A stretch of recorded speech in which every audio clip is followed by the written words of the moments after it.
In the last 30 days, my ecom brand has generated over $100,000 in revenue. And in this video, I'm gonna show you exactly how so you can just copy me. My name is Fred Sanders and I scale ecom brands for a living. Some of my clients are doing 10, 20, 30K a month. And they're using these exact frameworks that I'm gonna walk you through in this video. You'll never have to watch another how to scale to 100K a month video after this. So first and foremost, you need to make sure that you get a winning product. You need to make sure that you're using what me and my clients like to call the product validation method. Let me walk you through exactly how we do this. So the product validation method simply is making sure that you get the winning product that you need that's going to scale you out to 100K, 250K plus a month. Now there's a super methodical and strategic way to finding winning products, okay? And it starts from actually finding the potential winners, right? Me and my clients are using AI tools, six-figure AI tools. We're using market research so that we could get a super long list of winning products. But we're not stopping there, okay? We're testing 1 to 2 designs a week. This is crucial. I can't tell you how many times beginners come on and they just focus on one product and they'll run that one product for 1-2 months and they're losing money and they don't know why the e-com's not working for them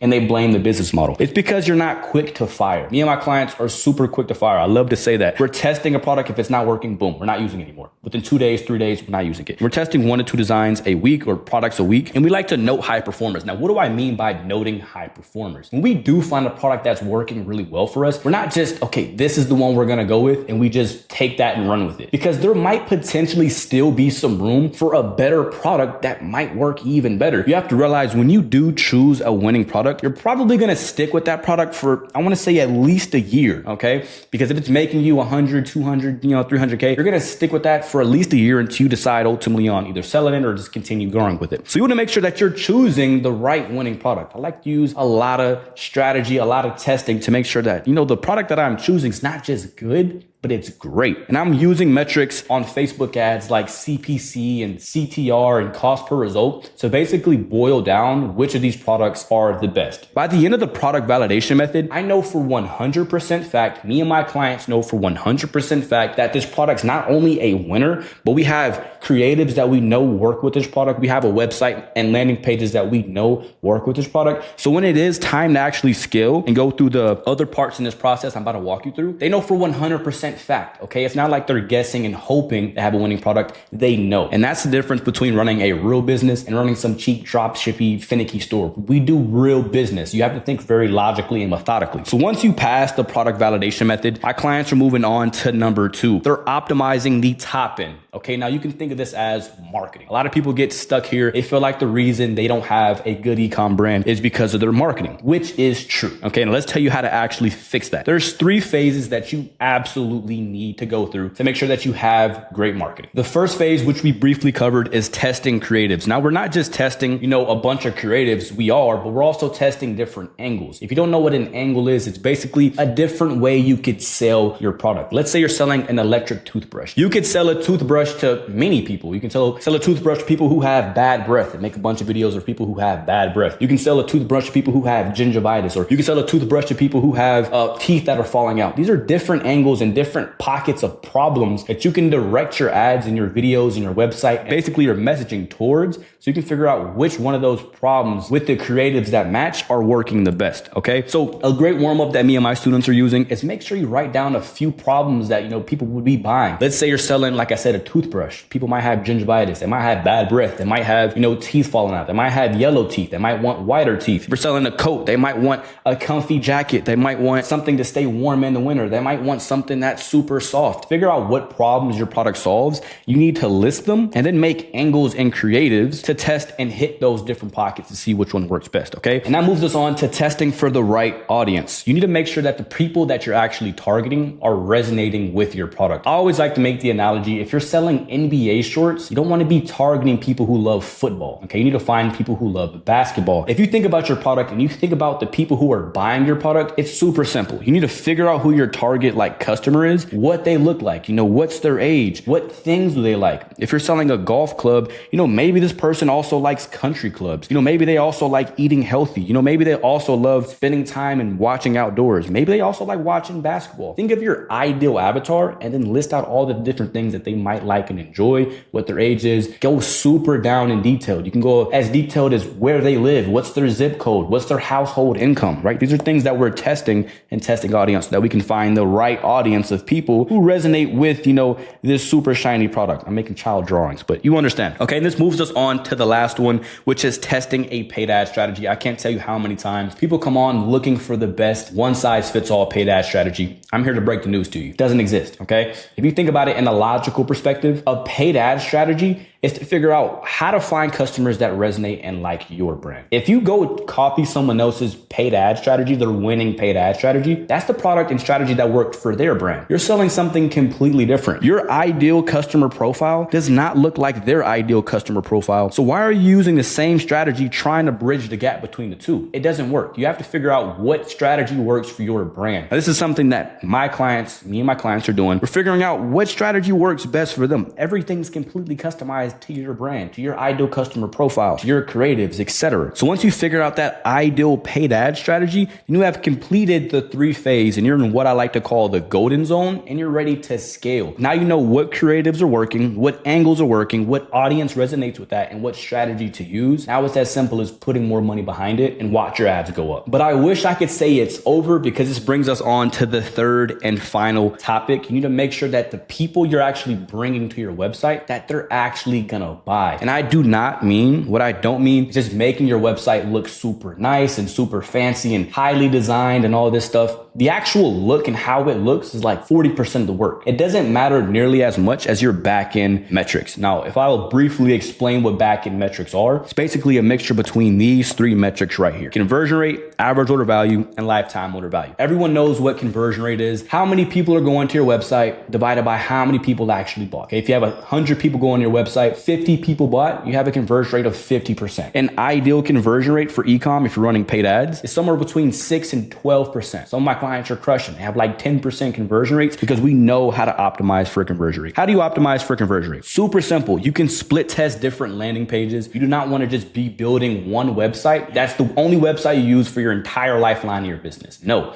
You need to figure out what landing page works best for your specific creatives, for your specific problems and angles, and then test those different landing pages. Again, this is a business. It's super strategic. This is the boring work, but this is the work that gets people to 100K, 250K a month. I promise you, super important to test your landing pages. Now, how do you boost AOV? Now, average order value is basically how much on average people are spending with your brand. You can think about this as, what's the average checkout amount? Okay, is it $20 or is it $200? On average, what your customer spending. Obviously, if you get a higher checkout amount, you're more profitable because you have more profit margin. They spent more money with your brand and you didn't have to spend more money to get your client on the actual product page itself. So how do you boost average order value so you can profit more? Things like upsells, things like value discounts. Value discounts would be, hey, if you buy 2 of our products or if you buy 3 of our products, we'll give you 30% off if you buy 3. Super huge to run value discounts. Free shipping unlocks. I know a lot of people come in and they expect that their customers expect free shipping. Most of the time, customers do not expect free shipping. A lot of brands, the smart ones anyways, are charging for shipping. They make their customers earn free shipping. You don't just give it away for free. I promise you, it's not going to boost your conversion rate as much as you think it will.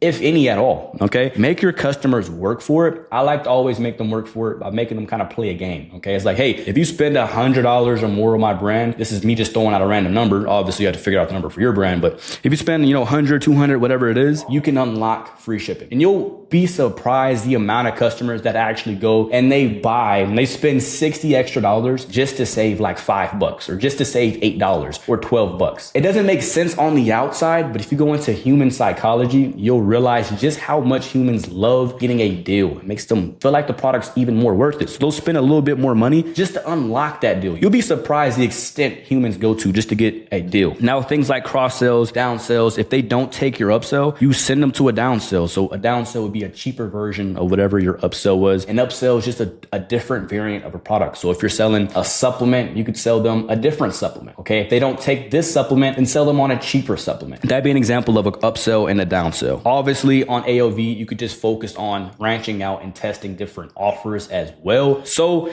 instead of just selling one product, you could be like, hey, buy 2 or buy 1, get 1 free, and then just charge the amount for 2. Okay. So your customer thinks they're buying 1, but in reality, they're just buying 2 and getting another one free. Again, just something as simple as just flipping your messaging, flipping your offer can boost your AOV. It could 2x the amount of revenue you're bringing in your brand, 3x, 4x your business. This one's hugely underrated. Also hugely underrated underrated is the LTV. LTV is basically the returning customer rate. How often are customers coming back and they're buying from you again and again and again? I love to always use the analogy Amazon. Everyone knows Amazon's a $1 trillion company. Do you know what their LTV is for a customer, the lifetime value of a customer? It's $2,300. Most people's LTV is around like 40 bucks. That's it. They get their customers to buy one time and then they spend their entire, lifeline of their brand searching for new customers that only buy once. Imagine if you got your customers to buy, 3, 4 times, 5, 6 times. It's going to drastically improve your revenue because the customers that are coming back and buying again, guess what? It doesn't cost you any more in marketing to get them to buy because you've already spent that money on marketing. So it's huge profit margins. You get 80% profit margin on a sale, 70% profit margin on a sale.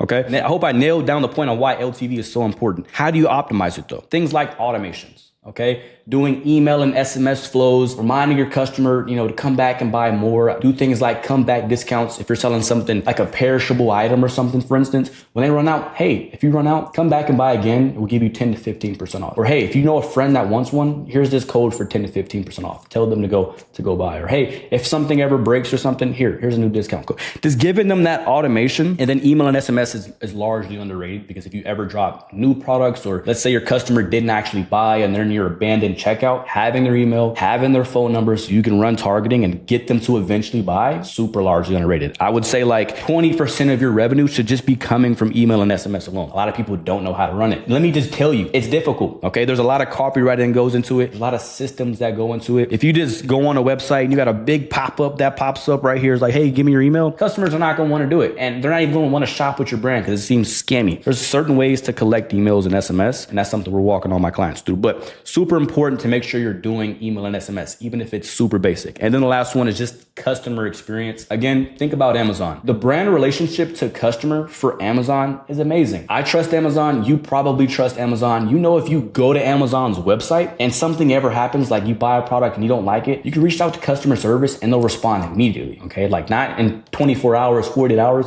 immediately. If your product ever comes broken or you don't want it, they'll return it. And you know that for 100% fact. Basically, they're taking care of you. I like to think about the relationship between you and your customer. When your customer is buying a product, are you sending them an email and ask them, hey, how'd you like it? Do you have any complaints? What can we do better? Treat them like a friend and they'll treat you 10 times better. I promise you. Okay. Showing some basic courtesy and basic decency to your customers and treating them like you would treat a regular human, like you would treat one of your friends, will make you rich. Trust me. Okay. Now let's just briefly recap everything that we talked about. There is 3 things to any $1 million brand. If you're making 100K a month, it's a 7-figure brand. Any $1 million brand is finding a right product. How do we do that? We use the product validation method. Okay. And all the things we talked about. And then making sure you're getting right marketing. I use the ROI ad system, me and my clients, optimizing all the ads, creatives, etc. And then making sure at the end, you're optimizing for the backend metrics. Me and my clients are using what's called the Catalyst backend system to optimize literally all 3 of these to make sure that their customers are coming back, they're spending a lot of money, and they're frequently buying. Again, if you want one-on-one help with me, I scale brands for a living. You can reach out to me on Instagram, just DM me a word, grow.